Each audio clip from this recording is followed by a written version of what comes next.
Основна задача на новинарите да известуваат професионално и објективно, почитувајќи ги законите и етичкиот кодекс, креирајќи содржини врз основа на кој што ќе се гради мостот на доверба помеѓу медиумот, без оглед на тоа за каков медиум станува збор, и публиката.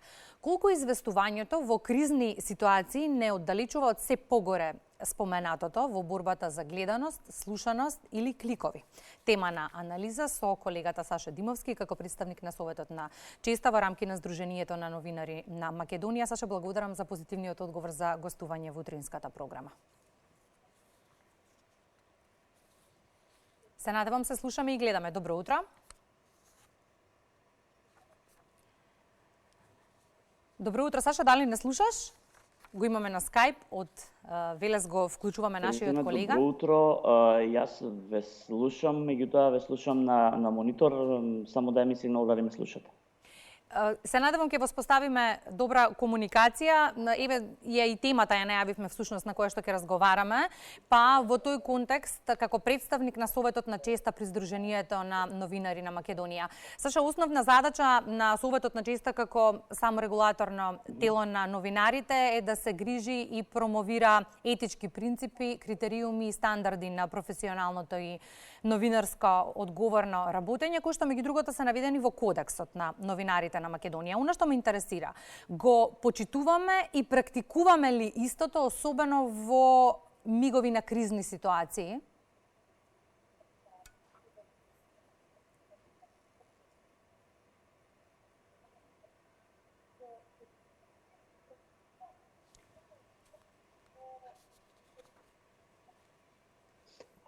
Сега се надевам дека ќе биде се во ред.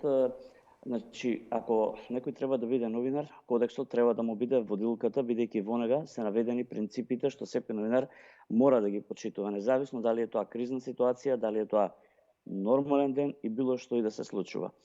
Ако се прекршат принципите на кодексот, тогаш веќе зборуваме за нешто што ние сме отстапиле од тоа што некој го зацртал дека треба да биде новинарство. Првата работа е професионално известување, непристрасно, и додека ги гледаме овие слики кои сега одат во позадина, една од главните принципи е кога се известува, например, за несреќи од било каков вид, новинарството секогаш треба да биде ослободено од сензационализам.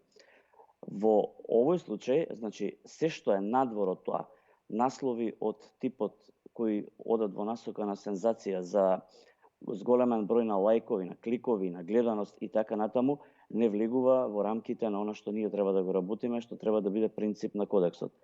Од тука, кодексот не е голем, тоа е некаде 20 на членови, да речеме, од прилика речиси во сите земји во Европа, и ако се држиме стрикно до тоа, секогаш треба да имаме во вид.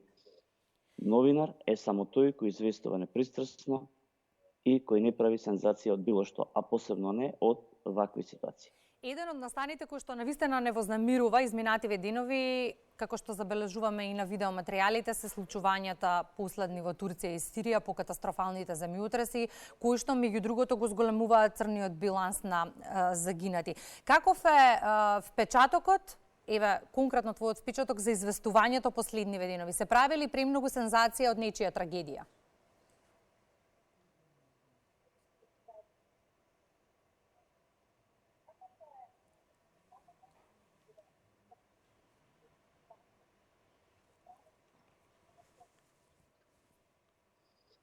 Во време на вакви големи кризи, очекувано е да има грешки. Меѓутоа, тие грешки да не бидат со намера. Доколку се направат фотографии, доколку се направат снимки, вознемирувачки фотографии кои треба првенствено да се внимава како се објавуваат, што се неколку први работи кои не смеат да се прекршат на начинот на кој се известува, спомнав претходно, значи да биде ослободен од сензационализам. Второ, да се внимава какви снимки и фотографии се испраќаат, бидејќи не се што е видено или на лице место затекнато, тоа што е снимено треба да се пушти во етер.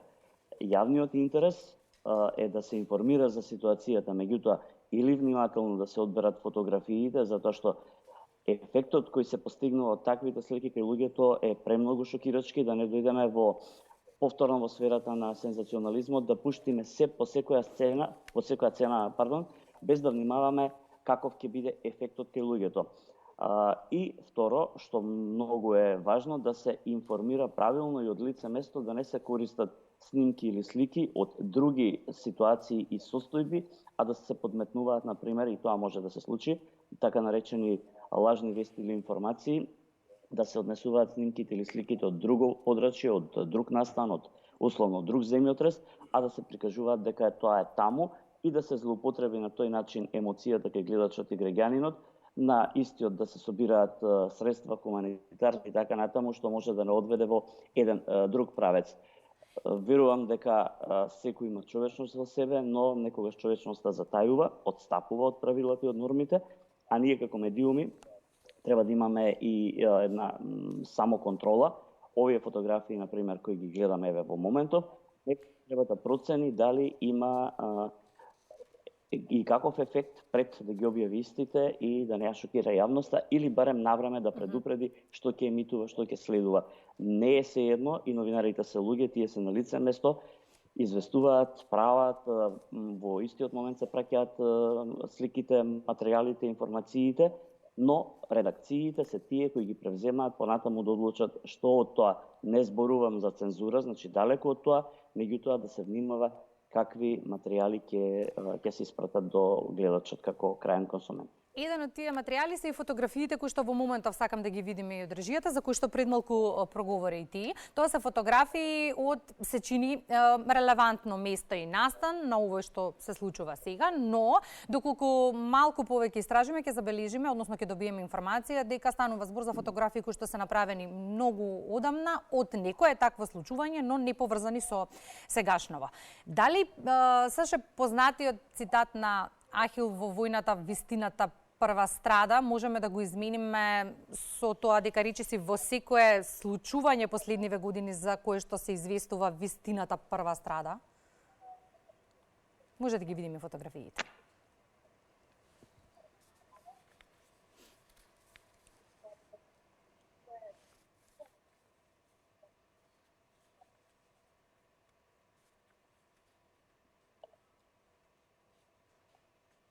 Во оваа ситуација, тоа го споменав, значи очекувани се грешки, меѓутоа ако одиме со намера, тоа е непростливо. Не е возможно од ваков тип на медиуми да не проверат дали фотографијата, многу е денеска лесно како се проверува, и на тој начин да видат дали фотографијата е настаната сега или е фотографија која кружи на интернет 10 години, меѓутоа сега со мало фотошопирање се објавува и се предизвикуваат реакциите за кои реков, кои можат да водат од една страна до злоупотреби, а од друга страна да бидат наивно, па и новинарите да наседнат на фотографија која некој им ја продал, препродал, ја испратил доброволно до редакцијата, меѓутоа претходно си направил комбинација и си поиграл со содржината. Грешки да, меѓутоа грешките секогаш да се увидат на време, или ако се увидат, јавно да се извини редакцијата, новинарот, медиумот кој го направил тоа, за да не дојдеме во ситуација да го искористиме болката и жалта кај луѓето во тој период и да направиме сензација од нешто што нема потреба. Секогаш се можни грешки, меѓутоа кај мене првенствено е намерата. Ако нема намера, со извинување, луѓето повторно би ја вратиле довербата во медиумите. Доколку не, на ваков начин, со пласирање на информации и фотографии кои не се однесуваат на местото и се поврзани со други теми, само одат кон рушење на кредибилитетот на самиот новинар, на самиот медиум, и во секој случај кршење на принципите на новинарството, што рековме на самиот старт, тоа се постулатите на кои треба да се заснова секое новинарство секаде во светот. Тоа се општи правила и ако не ги почитуваме, тогаш одиме сами против себе, одиме сами против она што треба да го работиме, а тоа во прва мера треба да биде професионализмот. Колку од друга страна финансиската одржливост и независноста на медиумите дополнително ја усложнува работата на новинарите и влијае на веродостојноста на известувањето?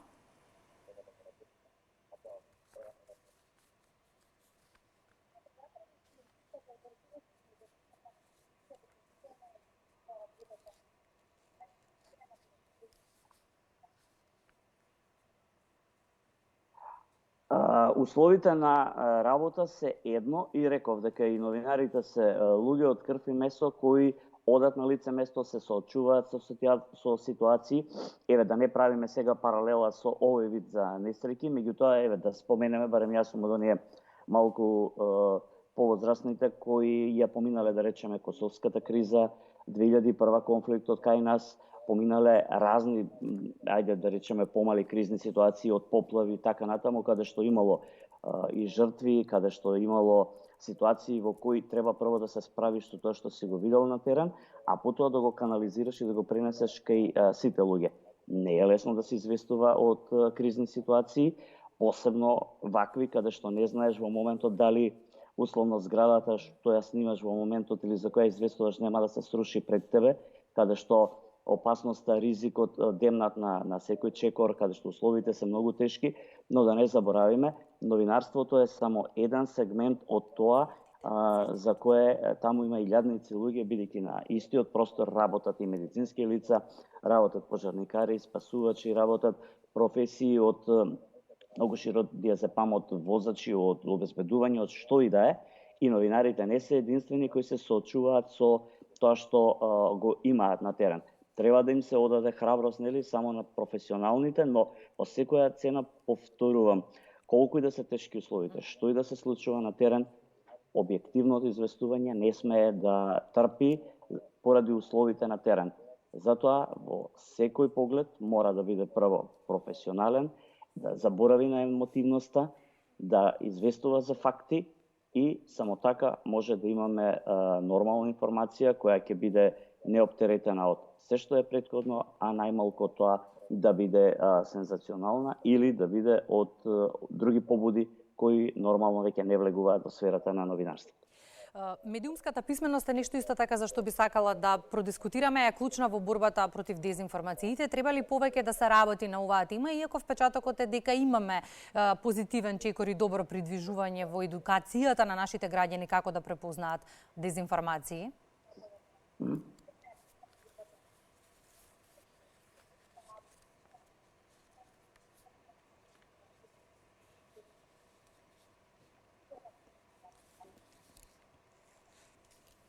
Далеку сме од тоа дека медиумската писменост е толку застапена или луѓето можат да препознаат што е тоа вистина, а што не е во сфера на денешно живење, каде што мобилните телефони се достапни на деца буквално од 3 години па натаму, каде што секојдневно секој може да прочита се во моментот. Посебно му се пласираат содржини кои можат да го привлечат неговото внимание и да го однесат на илјадници сајтови. Посебно младата популација чита тоа што и се пласира без да го проверува. Јас бев вклучен во еден проект кој го работевме пред речи 3-4 години во гимназиите во Велес и во Кавадарци. И во рамките на работата со тие деца, значи средношколска младина, имавме само еден пример. Им дадов дека во Демиркапија има суд во кој се случил голем инцидент и така натаму, и тие требаше да проверат што од тоа е вистинито. Ги проверуваа сите факти, што беше точно, што не беше точно, и на крај само еден од средношколците праша: а има ли суд во Демиркапија? Значи, тоа беше една мала вежба каде што тие се фатија да ги проверуваат сите други информации, но заборавија да проверат основната информација, дали во местото каде што јас во вежбата наведов дека има суд, нема. Демиркапија, мало градче во кој нема суд. Замислете колку им требаше на средношколците од Велес и од Куманово, од Кавадарци да дојдат до податокот дека во тој град нема суд. Никој нема да ги проверува на тој начин информациите, меѓутоа медиумската писменост треба да значи на кого да му верувате, како да пристапите и како да ги проверите информациите. Денес има илјадници сервиси кои прават проверка на фактите, исто така може да се проверат и фотографиите. Има разни апликации на интернет каде што може да видите дали тоа што се пласира е навистина од денес или од пред 10 години, дали содржината која се пласира соодветствува на некаква вистина или станува збор за измислена приказна која ќе ги однесе понатаму до линкови на кои им се нудат разни производи. И затоа сега во денешно време, нели посебно во Македонија, има неколку проекти кои се занимаваат со тоа, но клучната улога во тој дел е покрај на медиумите, кои треба да бидат филтер што се пласира на интернет порталите најмногу, бидејќи тоа се содржините кои денеска се најпримамливи, најдостапни до целата читателска, на целата публика која гледа и тие информации, значи се што се случува на YouTube и на останатите мрежи, но наставниците од предучилишна возраст па понатаму основно и средно образование се главните, значи дали тоа ќе бидат оделенските наставници, дали класните раководители, наставниците по македонски јазик и другите кои предаваат сродни содржини од социологија, психологија, филозофија и така натаму, да им укажуваат на медиумите дека, односно на учениците, се што ќе видат во медиумите, посебно во медиуми за кои не можеш да провериш дали имаат импресум, дали се вистински, дали се лажни, да внимаваат каков консумент ќе бидат тие на крај. Во рете се да се прочита тоа што можеби нив им изгледа интересно, но да се развие критичкото мислење за да проверат дали ова што го прочитале изгледа реално и може понатаму на него да се градат ставови, да се реагира и така натаму. Значи, во нашиот народ вели се што лета не се јаде, така и овде. Се што ќе прочиташ не значи дека е вистина, се може да се најде на интернет, но главната рампа кај нас е како ние да го препознаеме што е тоа што е објавено на интернет или на било која друга социјална мрежа, разни тиктокови и така натаму, дали тоа што сме го прочитале е вистина и дали истото треба да се земне здраво за готово. И сосема накусо да не влегуваме длабоко во терминот за вести, коректив своевиден на работата на новинарите е Советот на честа и доколку некој од граѓаните се сумнева во професионалното и етичко известување на новинарите, може да поднесе преставка до вас. Ги има ли изминатиот период и како вие постапувате по нив?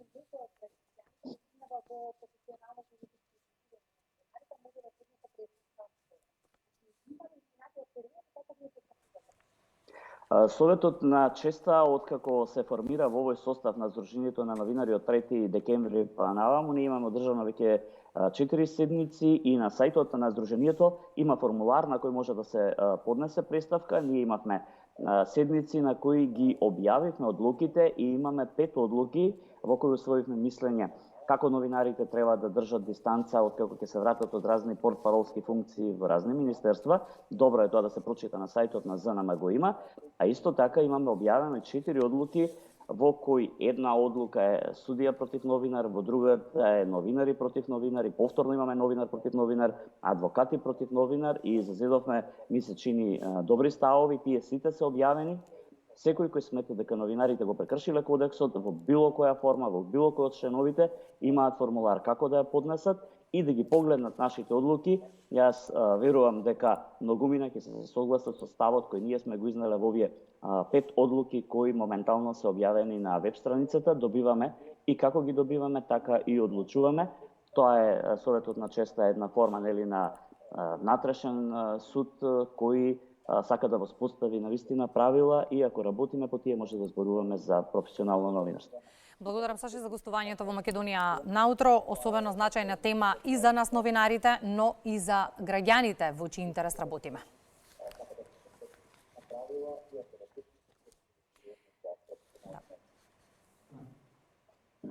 Благодарам.